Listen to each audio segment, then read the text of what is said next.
My name is James Gray, and I grew up in Jenkins, Kentucky. My dad was a coal miner there. Uh, I went through high school, and then I went through the University of Kentucky and made a mining engineer. And after graduating from college, Dave was good enough to hire me in the engineering force there at Jenkins. I actually worked at Hendricks Mines, 204, Mine 26. And then later on, they transferred me out of Jenkins. They had all they could take of me, and Dave transferred me up to Bethlehem, Pennsylvania. And then I worked for Bethlehem up in West Virginia. And I did some other work for a Canadian coal company. And eventually, when I left them, I moved to Lexington, got reacquainted with Dave, and actually did some consulting work with him.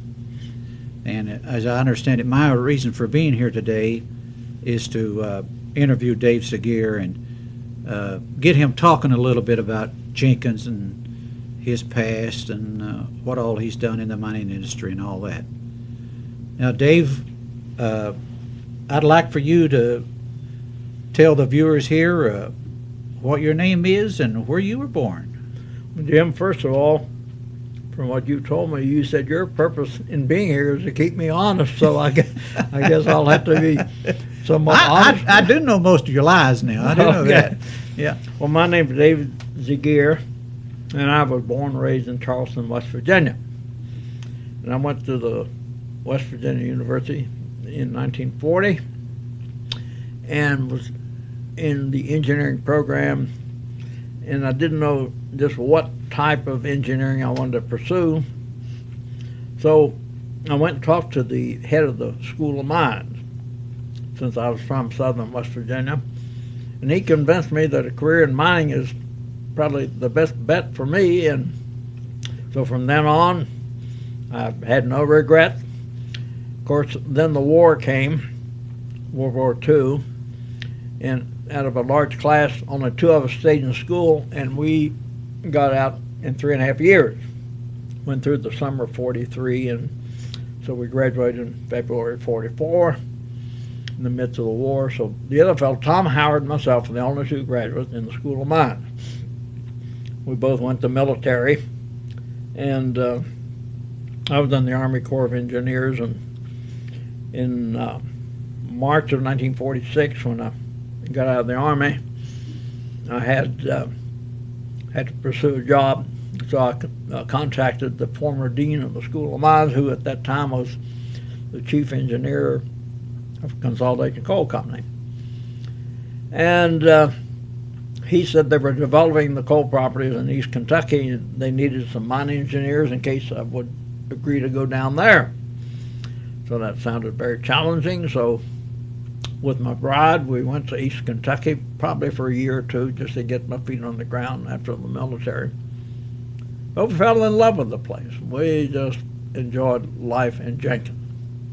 I stayed 31 years there. Into a lot of aspects of mining, from engineering, production, and so forth. And a lot of great experiences, mainly because, well, just a lot of great people there that made things happen. The only regret is the mine accidents, the injuries, and the death we had, which is a lesson in itself. But other than that, it was a challenging, interesting life, and a lot of fun when you look back on it, and some heartache to go with it. But it was a very interesting time in the coal industry. One thing a lot of people don't understand, in Jenkins, we had the first continuous miner made by the Leestown Company in 1949. I remember Felix Winix and Stanley Wojciechowski operated that machine with just two of them. The largest mine cars used underground in the world at Hendricks, and then bigger cars at Mine 26.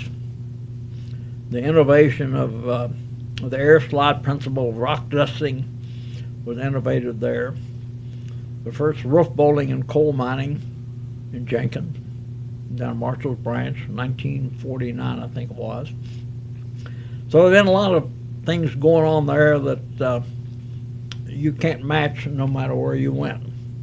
And it made you pretty proud of being a part of that great experience of being in the coal industry in Jenkins. So I was there until I retired in 1977 and moved down here and couldn't get away from you, Jim, so here we are together again. Dave, I understand you had 3 kids there at Jenkins too, didn't you? Yeah, you and your wife, really? Yeah.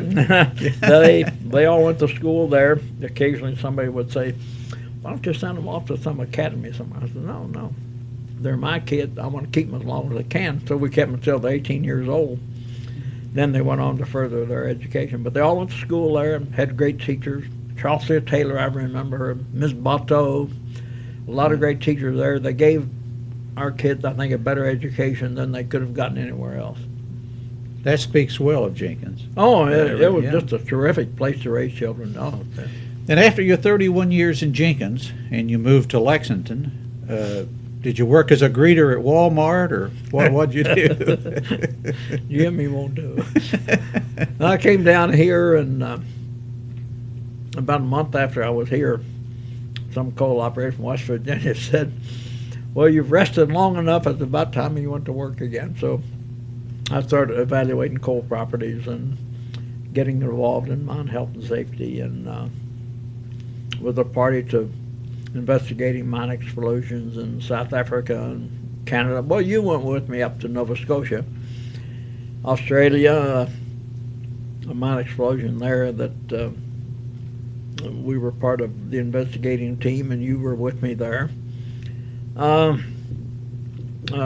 Went for the World Bank to Colombia, South America, on quadrupling the production of coal there without creating social problems, and looking at a lot of mine properties. And so you had a consulting mining business here in Lexington. Worked out of here internationally. Yeah, and it gave me a chance to see China and Russia and a lot of the world that you would normally expect to see.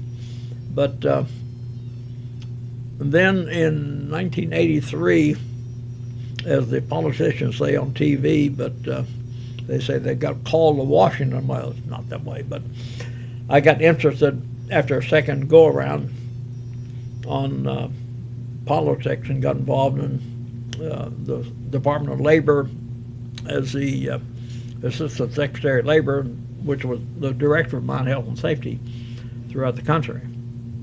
So I stayed there for a little over 3 years. When I reached 65 years old, I figured I don't need any more of this, so I came back to Lexington. Of course, my wife Louise stayed here as a professor at the University and the College of Nursing. So with our home here and Louise here in 3 years and 2 months of Washington, D.C., it was time to come home. But Dave, I want our viewers to realize what the director of the MSHA operations, you were in charge of safety from a government standpoint of all the mines in the United States, weren't you? Yeah, not only coal, but the metal, non-metal mines, and it totaled, I think, 16,000 coal and metal, non-metal, limestone, gold, salt, whatever. And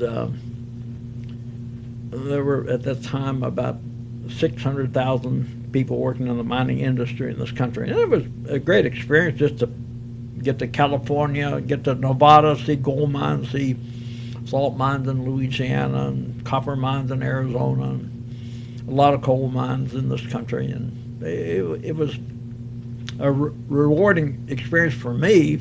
And I don't know how history will look upon the improvement in health and safety, but I do take pride in the first year I was there was the first time the coal industry throughout this country had less than 100 fatalities, which has continued to get better and better. And that's the worst part. The only bad part of mining is the accidents that do happen in a hostile environment. Dave, from my experience, I can tell you that you're getting that job was a recognition of your ability and your relationships, not just with management, but with the union workforces and the hourly workforces. And I can tell you for sure you did a good job. Well, That's nice. In fact, you said that as I wrote it out for you, Jim. But I wanted to get it right, you know. It was a good experience, but I attribute a lot of it to the company that we worked for, Bethlehem Steel, had a good program, which was called Next Step to Zero, that really got you involved in health and safety.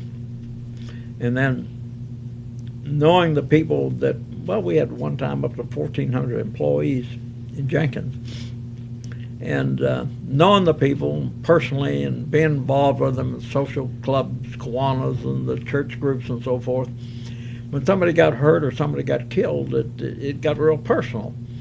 And I think the key to it is this accident happened. Now, if you could turn the clock back 5 minutes before it happened, what could you do to have prevented that person from getting hurt or getting killed? And whatever it is you could have done, why don't you do it anyway?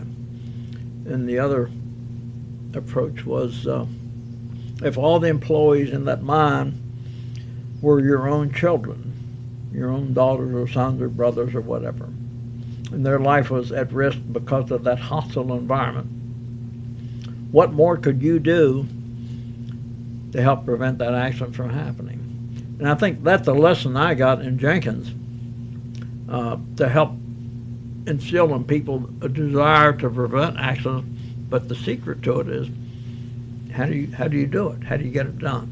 And that's the answer for health and safety. Well, in all industry, even around the house, how do you keep from slipping and falling into the bathtub and so forth? So I took a lot of good experiences with me to Washington from the experiences that happened in Jenkins itself. And then after you left the government service, you went back to consulting work, and you're actually still involved in the industry somewhat a little nowadays. bit, but Father Time is telling me to slow down a little bit. Well, Dave, there's a number of things that we wanted you to talk about today. One of them in particular is the broad form deed controversy that we heard so much about in the 1950s and what have you. Would you want to address that subject just a little bit? Well, first, Jim, it should be acknowledged that this is a very emotional issue. That's a given. That has been a continuous fight through the years. Of late, it's been a very emotional issue. But when I guess the bulk of the property was bought by a former school teacher from Johnson County named John C.C. Mayo, who had the foresight to come up into East Kentucky, Letcher, Pike, and Knott, Floyd counties, bind up the mineral property, to block it up as a large reserve. Now remember, that area was pretty isolated back in the early part of the last century. There were no railroads, no roads to speak of, and the only way to attract the railroad in was to have enough reserve blocked up to where the production of coal could justify the expense of putting in a railroad. So he bought coal properties, mainly the mineral property, where the owner had no place to go. John C.C. Mayo would say, well, you can stay on the surface. I don't need the surface anyway. All I want is the coal. But anytime I want to mine the coal, you can't stop me from mining it the way I want to mine it. And also he wanted whoever lived on the property to stay there, because if they had to leave and somebody else came and squatted on that for 15 years, then by squatter's rights they could have claimed ownership to the mineral. So it was to his advantage to keep the former owners on the property. Now this was back in about 1880s and 1890s. Closer to 1900, I'd say. Yeah. And you have to go back prior to this.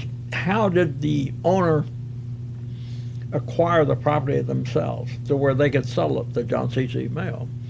A lot of the property was returning veterans from the Civil War, where they would, I understand the method was they would have to go to Frankfurt and file a patent deed, and each year they get 200 acres free. and that's how they acquired a lot of the property that each individual owned. Well, John C. Mayo negotiated with each individual owner under what was called a broad form deed. Well, stories about $1 an acre, 50 cents an acre, and all that. One time I asked Louis Quick, who was our property manager, really, what did John C. Mayo pay these people for this property? So he checked all the records he could where they had price tags on it, and he came up with $3.73 an acre. Well, and that was evidently the going rate at that time. There was, like we say in the mountains, no deal's a good deal unless both sides are satisfied.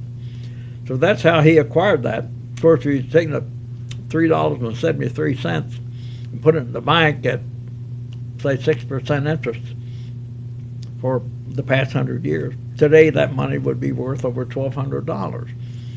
But that was the price that they were paying for property. Even one of the most critical newspapers in East Kentucky, criticizing the coal industry, back in the early part of the last century, themselves were advertising for coal buyers to come in to buy property to put more people to work.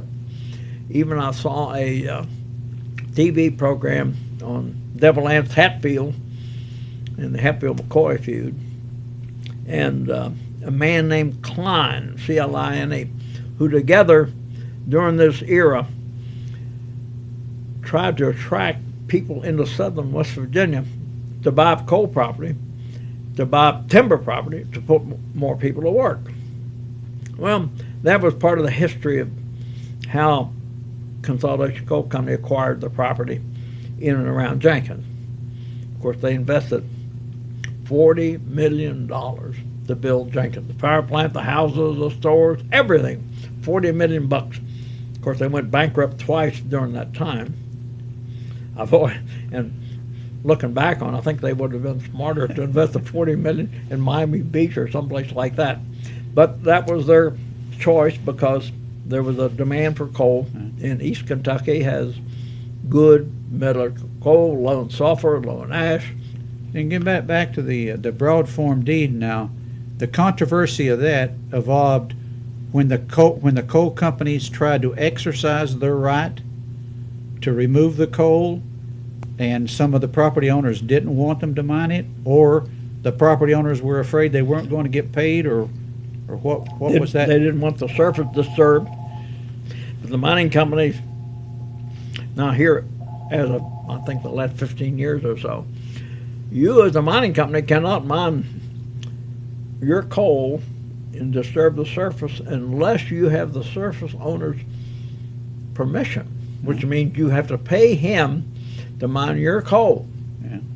And you can't just willy-nilly go in under consol, under Bethlehem. We actually did not exercise the broad form deed where we would appease, as we said, appease the owner to exercise our right to mine our coal, so to speak. And Consol had bought up 150,000 acres of coal land in 4 counties in East Kentucky. So to keep the arguments down and the problems down with the landowners, you actually made a policy that you would pay the landowners something to if they satisfy agree. them. If they agree. In one case I can remember at Hendricks Mine, the landowner would not agree for us to make a tram road around the outcrop. Yeah. So right on the property line, we put in some steel rail piling right along the property line to build a tram road around his property instead of making a cut and a fill. But we had a right to do it, but we didn't want to antagonize anybody, so we didn't exercise. But today you can't do any, you don't even have the right because of this referendum. You can't mine your coal and disturb his surface unless he agrees to it. Yeah. So that was a controversy, but when you look back in history, I saw a TV program on the Civil War, and then I saw one on the Lewis and Clark expedition, which brought out in 1803, Thomas Jefferson bought from France our Louisiana Purchase, which included a massive part of our country.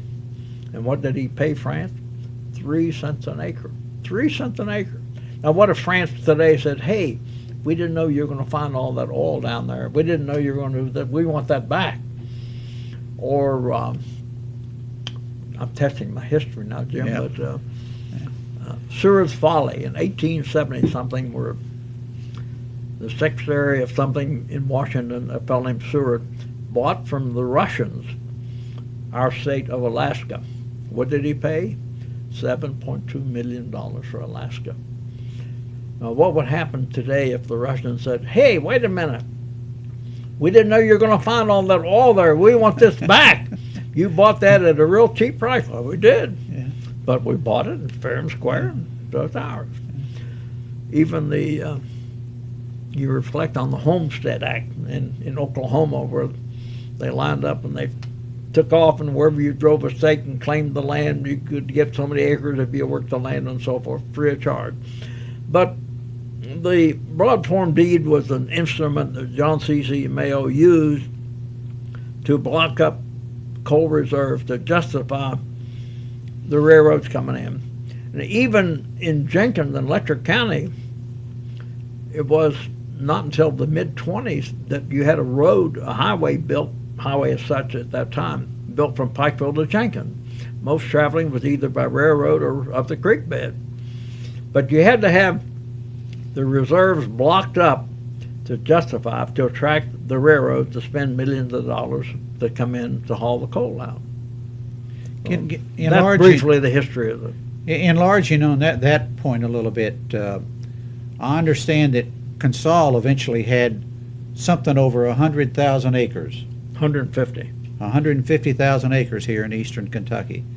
And they established their headquarters in Jenkins. Dave, we've heard a lot from time to time about coal towns, company-owned towns. We've heard about company stores like the song 16 Tons. By the way, let me interrupt you there. You know, Tennessee Ernie Ford sang that. You know, his grandfather works in Jenkins. He was a policeman, wasn't he? That's right. Yeah, yeah. And he came by there one time.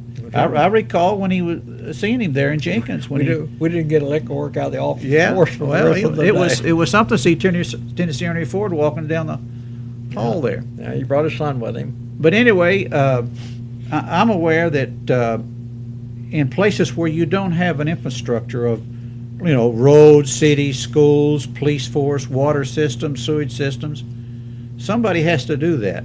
Now, when Consol bought this property and decided to put into mine operations, sort of tell us what they had to do to establish housing and a community for their employees. Well, you're correct, Jim, in that you have to have that infrastructure to attract people and families into a remote area. Up in Canada, McIntyre Porcupine Company put in some coal mine northwest of Edmonton, Alberta, 180 miles. They have to do the same thing. It's going on today. You have to build the towns and all the things that go with it to bring families in there, to bring workers in there. In Ludlow, Colorado, in the early days, they lived in tents. And that may be all right for a short period, but in the wintertime or to raise a family, that's not a very good way to do it. So Consol had to build the houses, I think it was over 1,100 houses, made from lumber that was trees that were cut in the area. Bricks were made there. One place in Jenkins called Brickyard Hill, where they had to get the clay and make the bricks to make the houses, the stores, the funeral home, the hospital. Everything was developed. Even the power plant, there was no electricity there. And the turbines for the power plant were hauled from Norton, Virginia, where the railroad came into Norton, and were hauled by oxen team over the mountain through Pound Gap. And the power plant itself transmitted power from Jenkins to Van Leer to the whole area.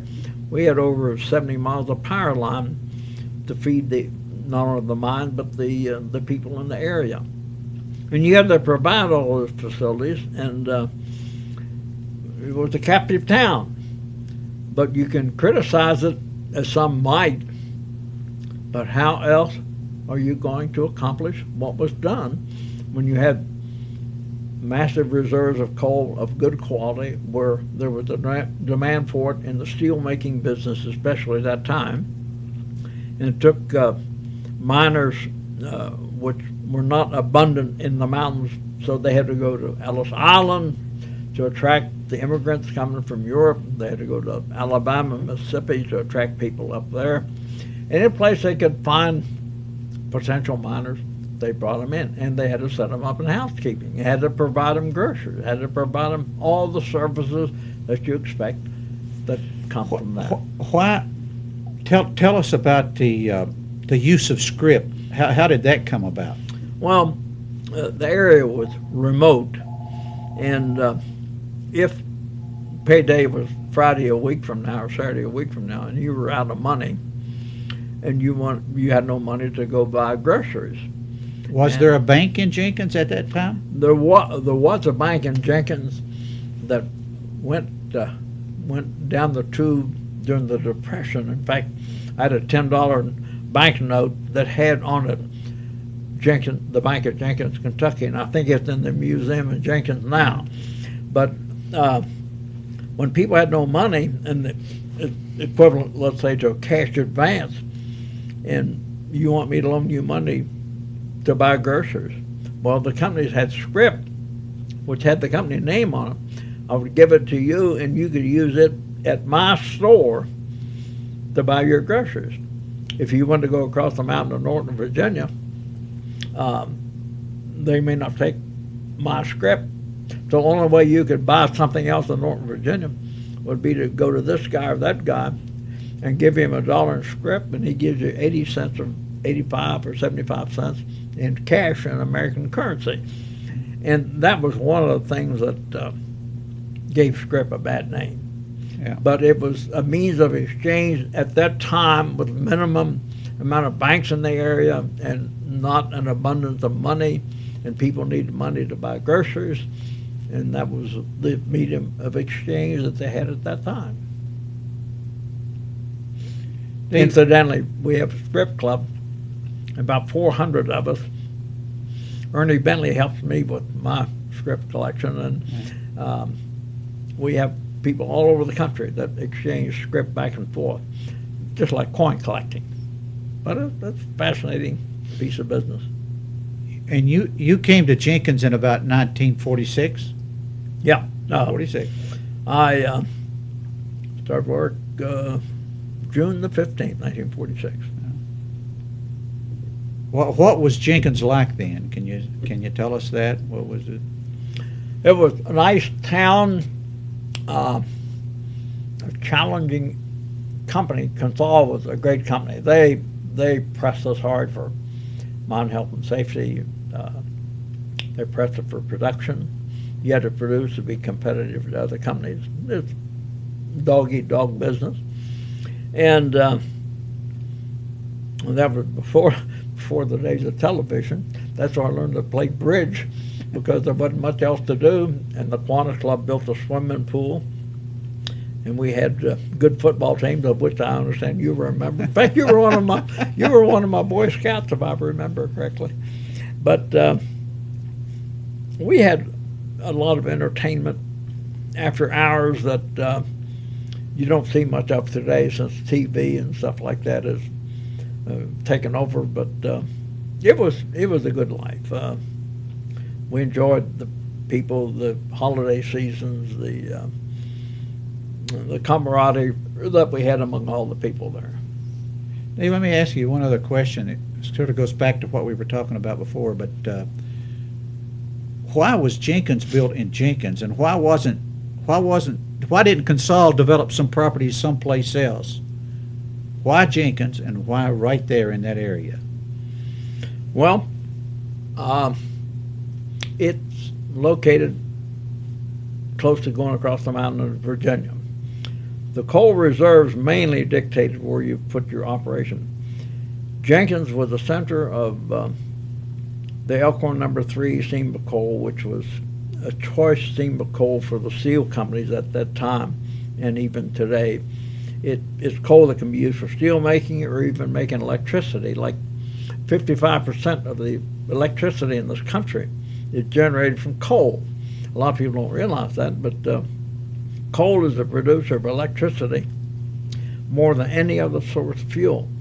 Jenkins was centrally located for the major seams of coal, especially the number 3 seam. It was at the headwaters of the Big Sandy, the Kentucky River, and the Cumberland River. It was accessible to Virginia, to other parts of East Kentucky, and it was a decision had to be made to put it there. The Elkhorn seam was an especially fine seam of coal. Oh yeah, it was 7, 8, 10 foot thick, about 0.4, 0.5% sulfur, around 1.5% ash. 1,500 BTUs per pound. Beautiful Made coal. a very hot coal. And that's Good why, for stoker coal.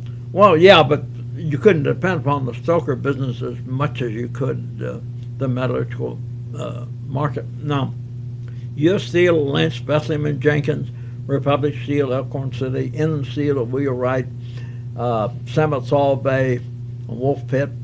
You take the major steel companies, all had their operations in East Kentucky, not because of anything else other than a good quality coal with good labor. Yeah. And that's what attracted them there, to mine the coal, to feed the steel plants. And this country has gone through a great industrial revolution. The steel that builds your skyscrapers and your railroads, where's it come from? It's come from coal and iron ore and limestone. And what kind of coal is best to make steel? Elkhorn number 3 seam. And that's what attracted the major steel companies to East Kentucky. And it was a good move for them because they needed that to make steel. You couldn't have built a railroad across this country without railroad rails. And where do the rails come from? From steel. And where does steel come from? From coal that's made into the coal, and iron ore, and limestone. Yeah. And that's the history of this country, and that's why this country is so great, aside from our system of government. The abundance of natural resources are the 2 things that has made this country what it is today. Getting back to when you first came to Jenkins, what did you work at? I know you were on a garbage detail, but what outside of that, what else did you do? I came there as a surveyor, working under Bob Kraft in the engineering department. And I remember as we call set spads that give direction for people to mine coal underground. And Henry Webb Sr. was a Redis man at 206 mine, and every time I'd go to that mine, they would have Henry go with me to help me set spad. And then... Did he call you a young whippersnapper? Oh, yeah. Oh, yeah. Henry was quite a guy. Yeah. And then when Marshall's Branch opened up a portal, in fact, Ked Sanders worked down there, Marshall Branch. Yeah. But I went down there as a mine engineer in 1949. Marshall Prunty was the superintendent, and then Bill Stapleton became superintendent. And then from there, I went to Hendricks Mine that was just being constructed, and that was 1950. And so I got my taste of engineering, and then the greatest experience I had was I would hear everybody condemn those damn foremen. That's all you hear, those damn foremen. The poor foremen were caught between management and the workforce. I thought, what's this all about? So I asked Bill Stapleton, and he finally gave me permission. And I'd take a cut and pay to become one of those damn foremen. And I served as a section foreman. It was about 1950-something, for about a year. And I think that was the best of all the experiences I had in Jenkins, was working with the laboring people, and you can learn more from them than they'll learn from you. And that was a great experience, being a foreman, then getting into management. And then when Bethlehem bought the property in November 1st, 1956, and Bethlehem gave me the opportunity to run the division, and instead of staying with Consol and going to north. My wife and I liked what we had, so we decided to stay in Jenkins. And the kids grew up there and went through school there, and then went on their own way. I might say too that most of the residents of Jenkins realize what you did for the town, and we all appreciate it. Going back to when you were at Marshall's Branch, you were the resident engineer on site? 1949. Now, as I understand it, all the 204 mine, what eventually became 204 mine, that was old number 1, number 3 mine, and number 4 mine all cut together, 207 and all of They them. had a major hallway to haul the coal to the Jenkins plant. Now, from underground, what was the longest haul that you know about there? To the Jenkins plant? Well, actually, from both sides of the Jenkins plant. Well, if you were to go mine 21 over in Longford hauled the coal underground about 10 to 11 miles in 10-ton mine cars. and Marshall's Branch, it was That's another. about 6 miles. 6 miles from Marshall So- Branch to the plant. You had an underground railroad about 17 miles long or so. I was going two different directions, yeah. A total of 17, 20 Total miles. 17 yeah. miles. But Jim, to show you how sharp the people were there, we had these 10-ton mine cars that had 8 wheels, 4 wheels on each side. The wheels were right at the end of the car. And a brakeman on a haulage crew would automatically put his foot on the rail to uncouple the cars. And if the motorman moved that trip, his foot was caught. And we had 3 or 4 accidents where fellows were losing their toes by these wheels running over their toes. Because when the trip moved, it didn't sound an alarm, or you didn't have communication with the brakeman to get your foot off the rail for moving the trip. So Hack Davis, the superintendent of that mine, he was one of the smartest guys I've ever known. 3rd grade education. And he and I talked about that problem one day. So he ended up getting abandoned rubber belting and had it cut in about 8-inch strips. It had it bolted to a little angle iron, 1-inch angle iron, and had these little flaps, or bloomers he called them, on the end of each car. Where if you put your foot on the rail and that trip moved, the wheel wouldn't catch your foot. That rubber would Push your alert foot your off. push your foot out of the way. We didn't have another foot injury after he did that. Hack was the type. I still remember one day he was coming from mine 21 up Potter's Fort, and this elderly lady was walking along picking up coal that bounced off a coal truck, putting it in a coal bucket. So Hack couldn't stand that, so he stopped and picked her up, took her to her house, and he called Bob Tucker at the Jenkins plant and had Tucker deliver her a truckload of lump coal. Yeah. He called me the next day confessing violating company rules on giving away company merchandise free of charge. That woman reminded him of his mother. I said, what do you call me about? He said, I violated the rule, and what do you know about it? I said, well, I think your Coke fund money is for stuff, whatever you want to do that, and don't call me about this anymore. But he was quite a guy. He was the type that the men just respected the way he went about his business, and he made the job. He, Kaz Collier, Bill Stabler, Herschel Childers, Jim, this and that one, and all of them were just great people. Just a great experience. You remember them all personally, sounds like. Oh yeah, man. Carl Mercer, Ken Sanders and I were talking about Carl a while ago. Yeah. Carl was just so dedicated that you'd like to be around him because his motives were good and his ability was just great, and just a smart guy that He's good. they all used good common sense. Good mining man. Yeah. Yeah.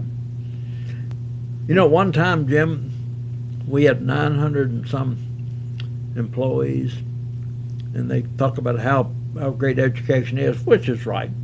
But we had only 2 of us out of the whole workforce there that had crossed the threshold of a college.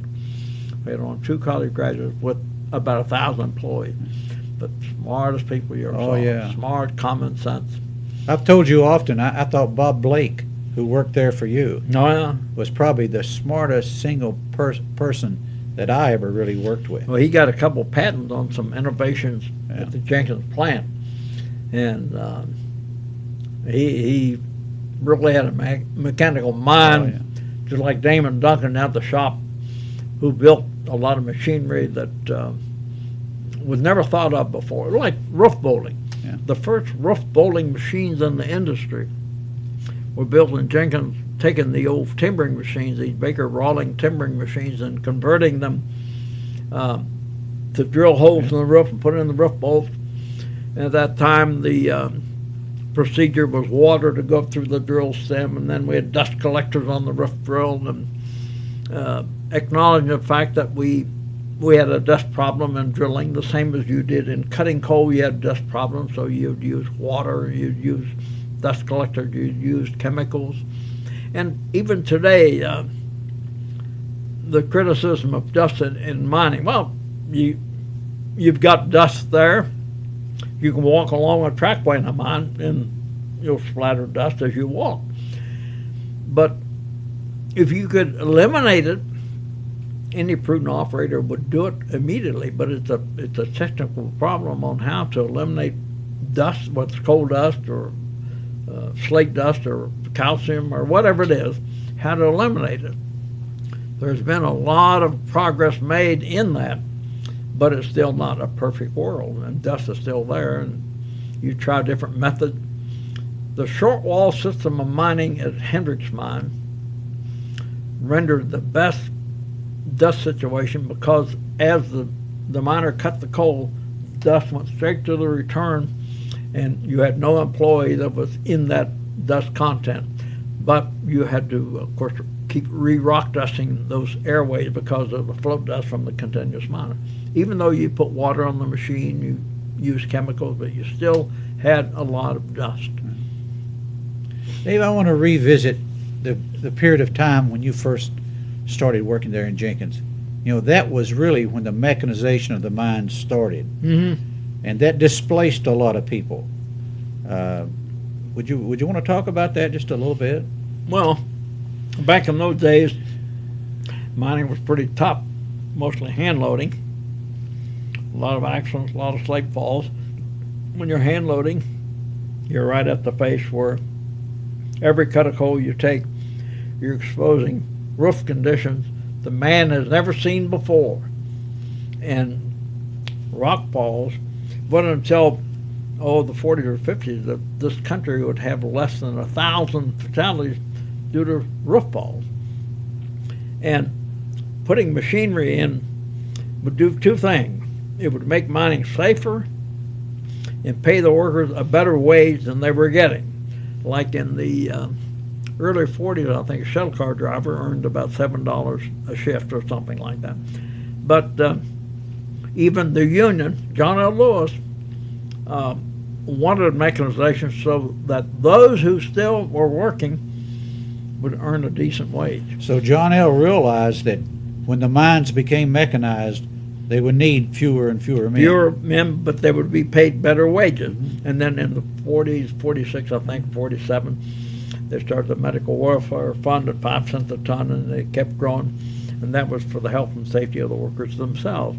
And that was a proper move to make. Even the building of the 10 hospitals by the union that have since been taken over by Appalachian Regional Health Care. But those were things that happened. There were good things that happened. The mechanization brought in the 49, 50, brought in roof bolting, a better way to protect the roof.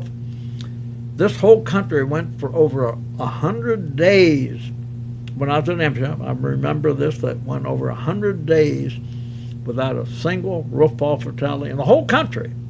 Now that is progress.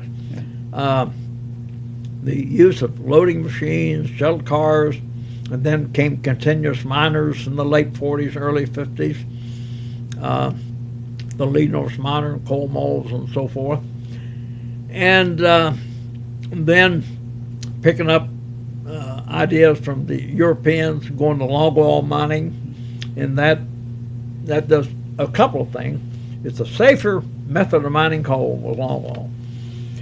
It gives you a better cost of production, which makes you competitive with the gas industry, with the oil industry, and so forth. And also, on the downside, you have to have a lot of money to put in a longwall system because the equipment itself is so expensive.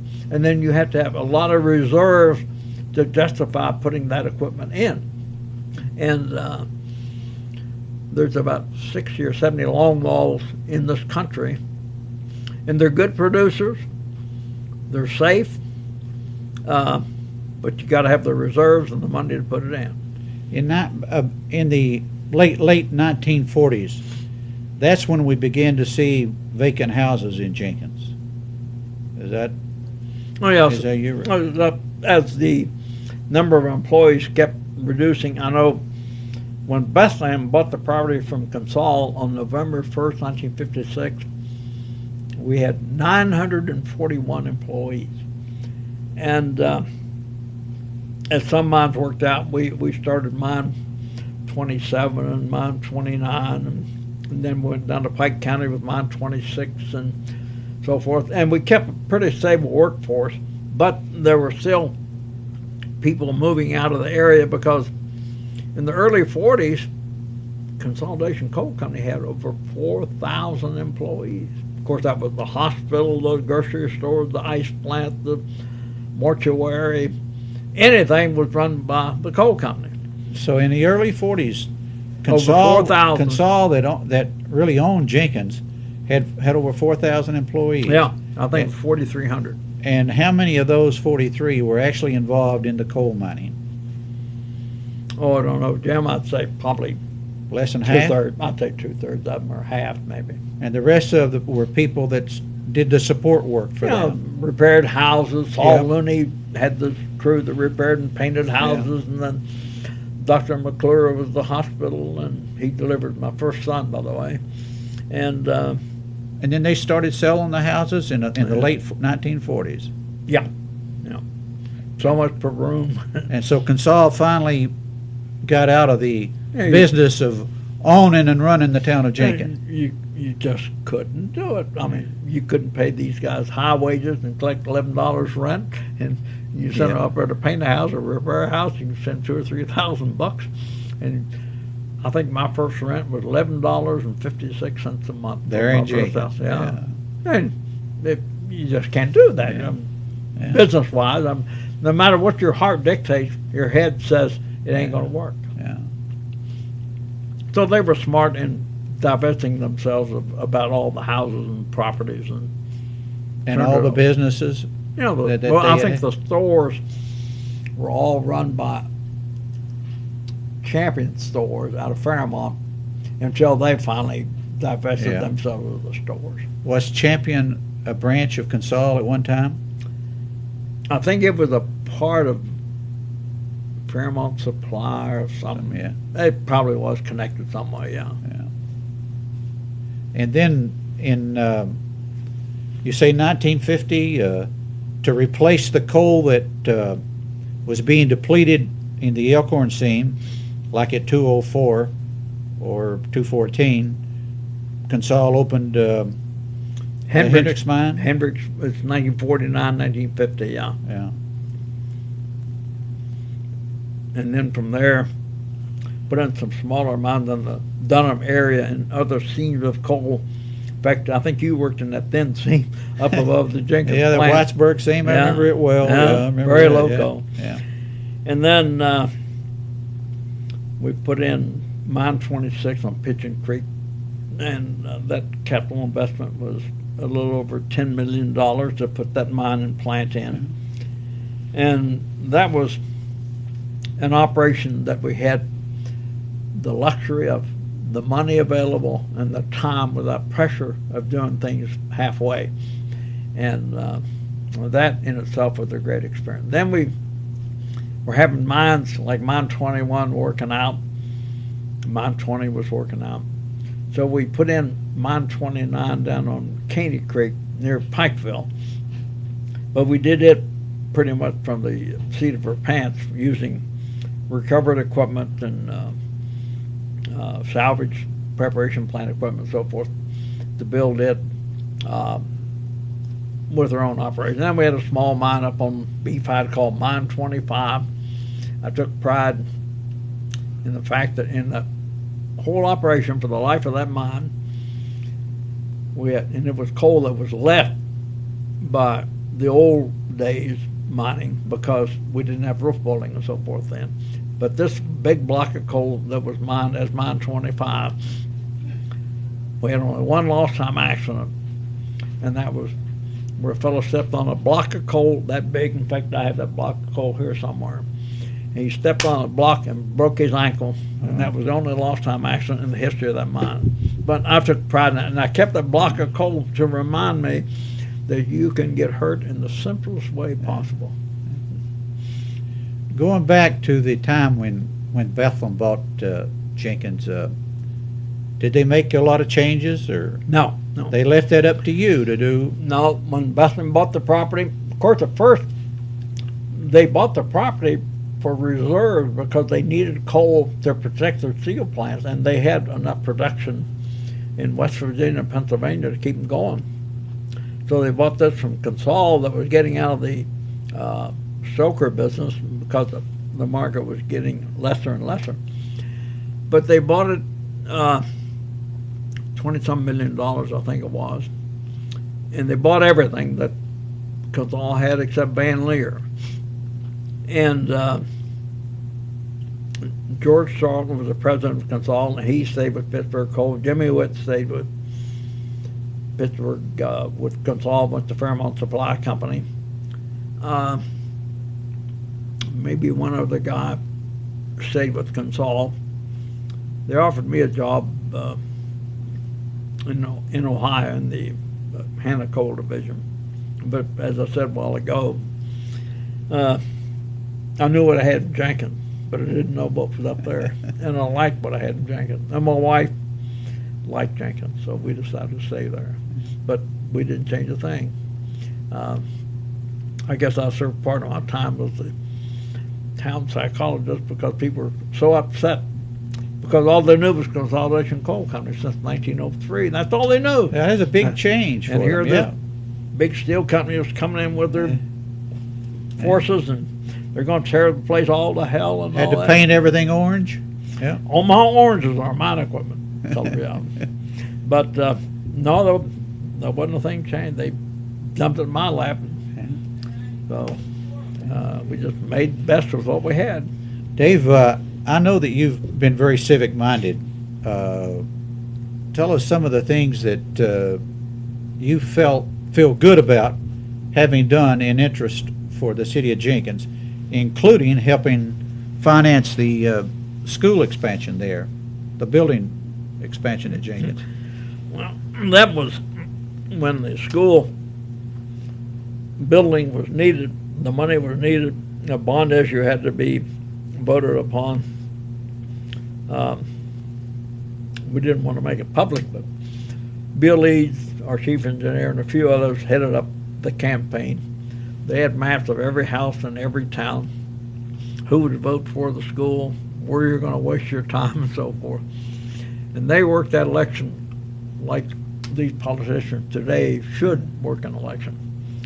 And the school bond issue went over, but Bethlehem had to agree to buy, I think it was 40% of the bonds before the bonding company would make it work.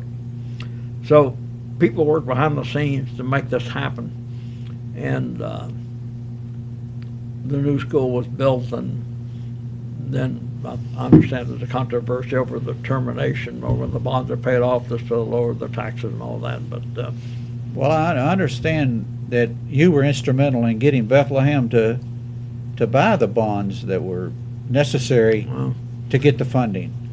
Well, let's put that in the same category as the country club. When we were building the country club, it took about 10 years to get the money appropriated.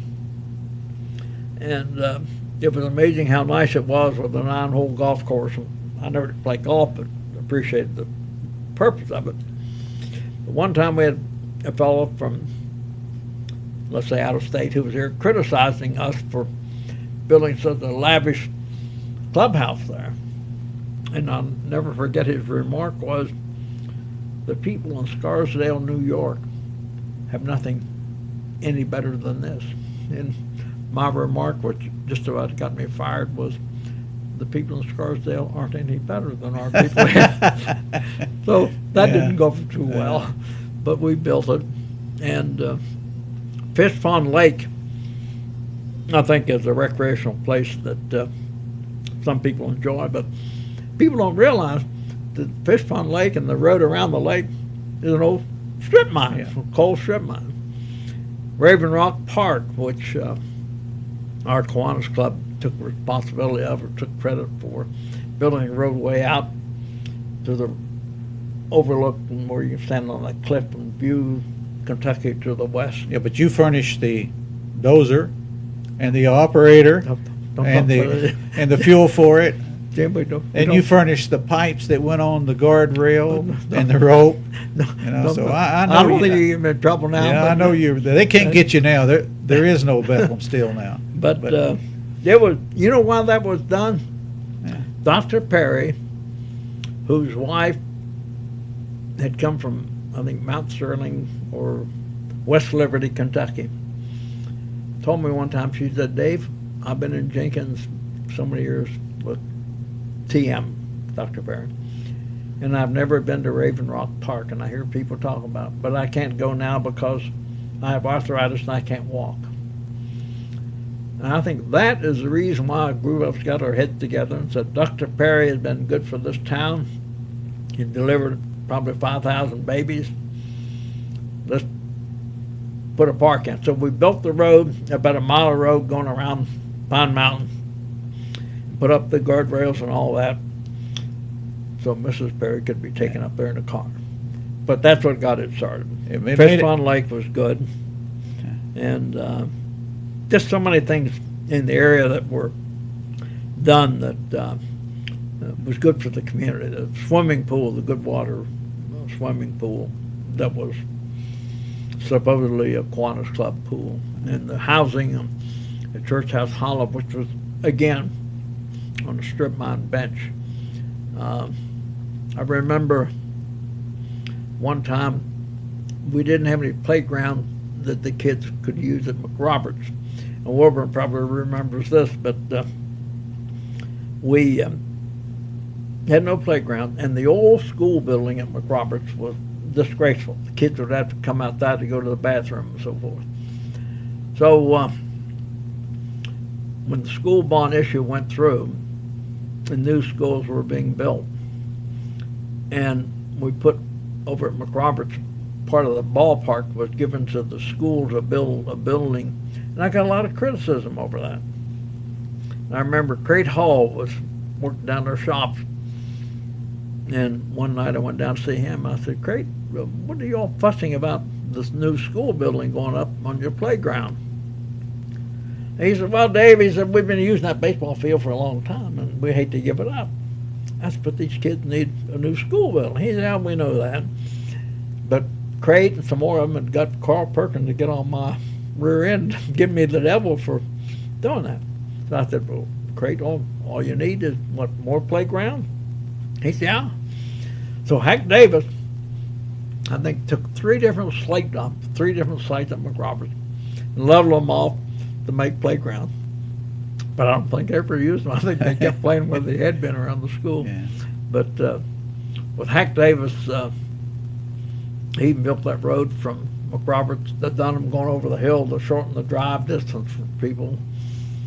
Back in the old days, in fact, it didn't happen during my watch, but back in the old days, they say that people from McRoberts that went to the store in Jenkins to buy commodities would ride through the mines and come out of Dunham to do the shopping, then go back through the mine to McRoberts. Well, there was a road from Dunham to McRoberts years ago. It may have been, but Hack Davis Yeah. made sure that was reopened, but Yeah. they were having problems, I understand, with people dumping garbage Yeah. along the road and so forth. Yeah. But Dave, there were a lot of good civic things like that. Is there anything else you'd like to talk about here in this regarding your time at Jenkins or any of the people you sound knew like there? I've served in the penitentiary, Jim. You say, well, that's my time in Jenkins.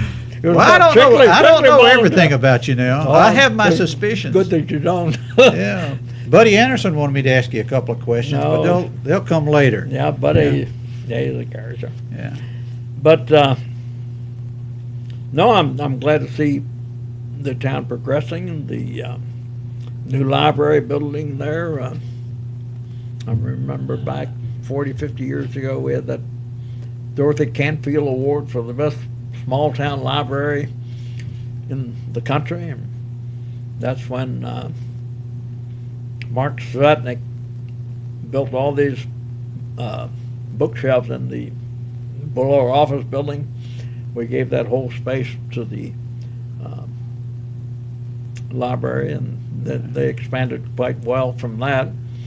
And museum there in Jenkins, that's a good way to preserve the history of that area. Were you surprised they named that museum after you? Yeah, I think they could have gone a little better with it, but anyway, that was nice. But it was good to see the interest there, no matter what label you put on them.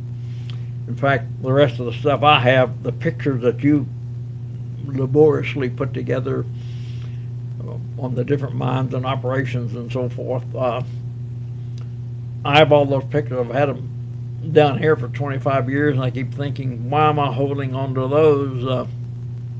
My kids have looked at them. I've looked at them. I'm taking one last look. So where they ought to be is in that museum, so that everybody in the area that may be interested can review the pictures of their fathers and grandfathers and so forth. And so I'm going to hopefully approach the museum committee, see if they'll take care of it, and if they want it and have room for it.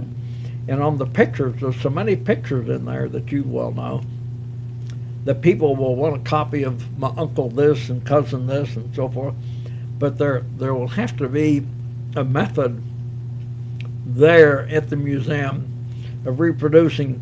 If you want 2 copies of this print, we can run them off for you right now for a certain price, to where it'll help financially keep the museum going and afford pictures for the people that have an interest in them.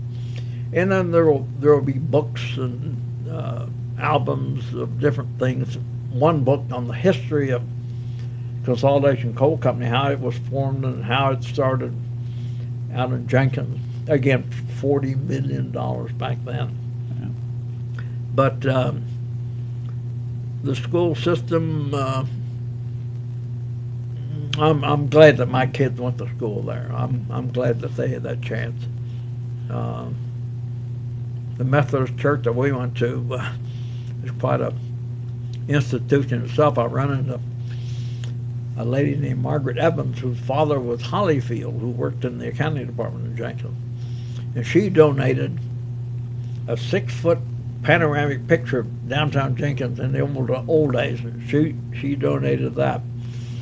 And then at our Mountain Club monthly meeting, I ran into a guy named John Hunsaker, who was born and raised in Jenkins. He was an artist. And he painted a 12-foot panoramic picture of how he saw Jenkins, full mining temples and railroads and everything. And he had it in his garage out here off Alexandria Drive. He has since died, but I've talked to Mary, his widow, and she agreed to donate that to the museum. That's where it came from. Hoover Daher hauled it from here down to the museum. And by accumulating pictures and this old punching machine they got up front and stuff like that, if everybody says, hey, I've got this in my house, it's mine, it's beautiful, a lot of memories, but I want to share it with other people. So if the museum is going to stay in business, what a wonderful way to allow everybody to enjoy the history of how that town came about. Well, Dave, I've enjoyed talking with you here.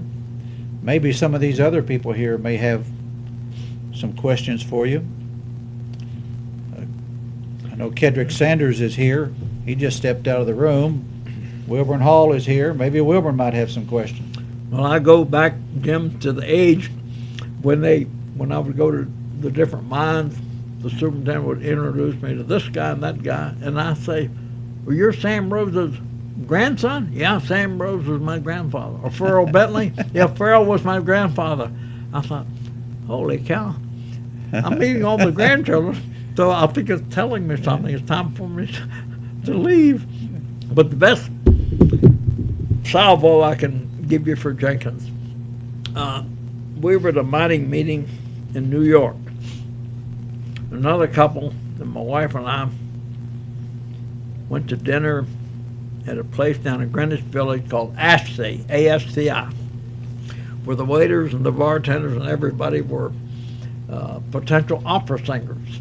And they would stop every now and then and all start singing the different operas. At the next table was about 20 people getting ready to go on a cruise, the Caribbean cruise. So I started talking to the guy at the next table. He said, where are you from? I said, Jenkins, Kentucky. He said, where's that? I said, oh, that's up in the mountain in East Kentucky. He said, well, I feel sorry for you people. I said, why? He said, you run around with no shoes, no food. I said, I got shoes on my feet. Yeah, we eat well. You see them eating pretty good tonight. No, I did. He said, Life magazine had that story about how hard it was living in the mountain. I said, where are you from? He said, Detroit. Isn't that the place where last year they had that riot and 40-some people were killed in Detroit? Yeah. I said, boy, you're lucky to get out of there alive, aren't you? My wife kept saying, don't do that, you'll make him mad. No, he's a nice guy. But to each his own. If you want to live in Detroit, go to Detroit. If I want to live in Jenkins, I'll live in Jenkins. Jenkins was a wonderful place to grow up in. That's right. Thanks to a lot of people like you there who helped fellows like me. Oh, it was a good Appreciate experience, that. Jim. It was rewarding in that not only did you have a good life while you were there, but reflecting back on many, many good experiences. I just really enjoyed that part of my life. Dave, I think Kedrick has something he wants to say here. And Bring him up, or get your chair and come up here, Keffer.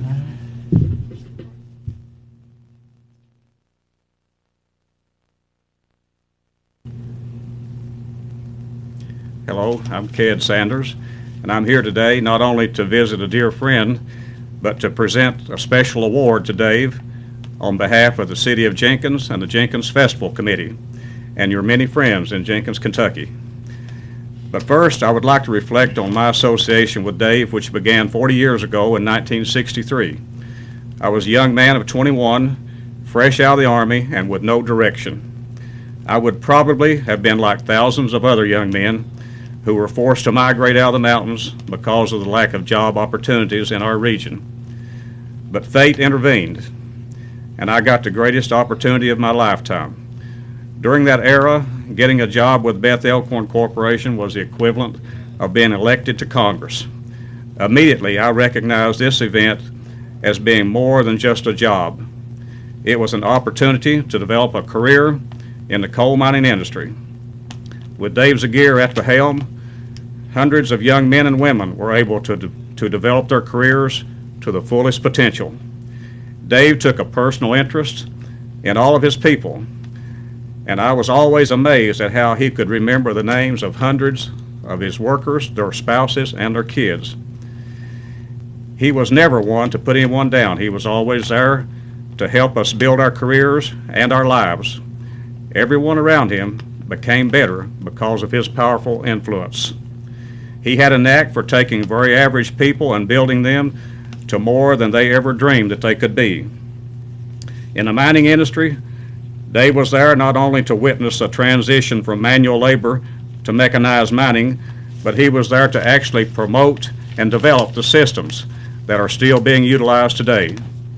I remember when I was a young boy listening to my elders talk about coal mining. They were so proud and excited about being able to operate the new equipment. They were elated with the high production figures without the back-breaking work. The air was filled with optimism as the era of mechanization was ushered in. Getting an opportunity to work for Dave Zegeer and Beth Elkhorn Corporation, whose names become synonymous, was a dream of every coal miner in the region. Whether you were a part of the labor force or the management, you were assured of the best wages and benefits and the highest standard of living in the mining industry. Under Dave's stewardship, safety was always given top priority, and many of the safety practices were implemented into the state and federal mining laws being used today. Aside from coal mining, Dave took a personal interest in the mining community. He was forever involved in civic work and getting his people involved and developed into community leaders. The company was always supportive of our local government, our schools, and our civic organizations. Though the town was no longer company-owned, the company was still there to be supportive of every honorable endeavor. When the company left our community, our population and our economy declined, but thanks to those intrinsic values instilled in us by Dave's influence, we were able to pull ourselves up by our bootstraps and make the transition. Today, our community is still alive and well in a more diversified economy. In recent years, our Jenkins Festival Committee has been recognizing people in our community with outstanding citizenship awards and with lifetime achievement awards. Recently, we decided to give a Pioneer Award for those who have given so much to our community and provided a powerful and enduring influence on our lives. It is only fitting that Dave Zegeer be the first recipient of this prestigious award. On behalf of the City of Jenkins, the Jenkins Festival Committee, and your many friends in the Jenkins area, it is my honor and pleasure to present to Dave Zegeer this Pioneer Award. Dave, just hold it where he can take a look at it. Well, that's great. This award says Pioneer Award presented to David A. Zegeer in recognition of your incomparable contribution to the mining industry and in appreciation for your many years of service to our community, presented by the City of Jenkins and the Jenkins Festival Committee. Congratulations, Dave, and thank you for everything you've done for our community. Thank you, Ked. After that, I think I'm lost for words. But this is great. This is nice, and I think the meat of this is when I look at this, I'll think about the many, many good years and the good times and the good people in Jenkins, and just the good life that I had, my family had. My kids still talk about all different things when I took them one Sunday morning early up to Raven Rock and this and that, and just so many great experiences that we had through the years, and just so helped me keep it in perspective and keep it in mind. And it's just nice that you all did this. I appreciate it very much.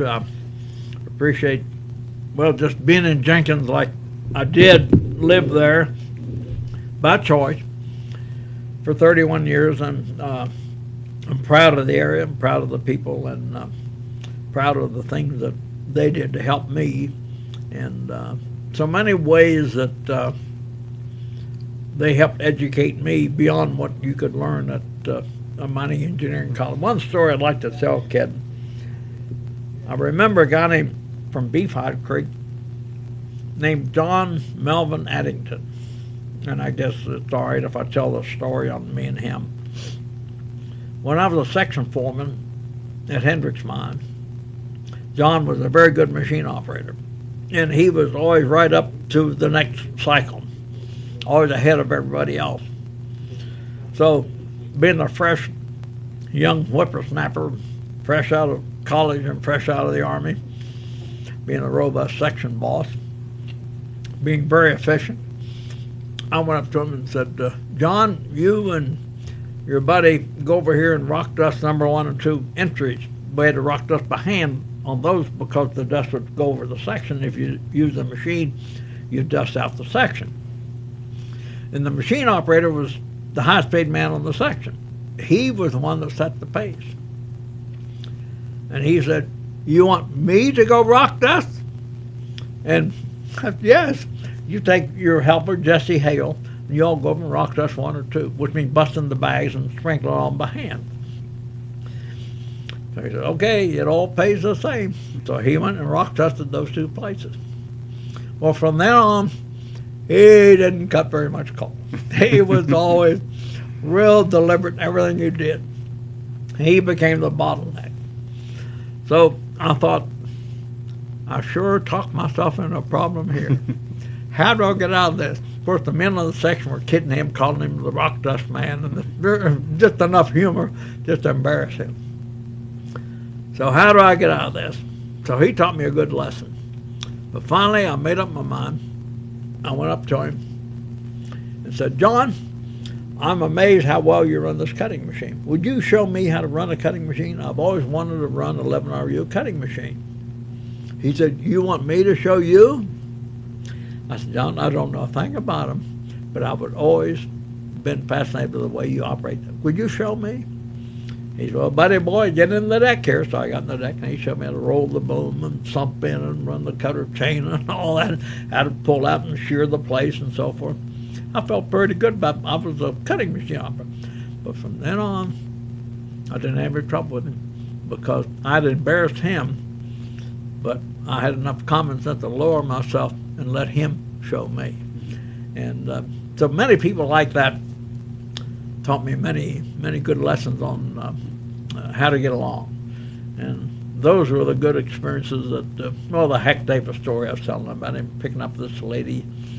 Another story was on Louis Quick, who was our manager of property, came in and see me one day and said he had a complaint over on Rockhouse Creek. Some woman claimed that we had sunk her water well by our mining at Hendricks Mine.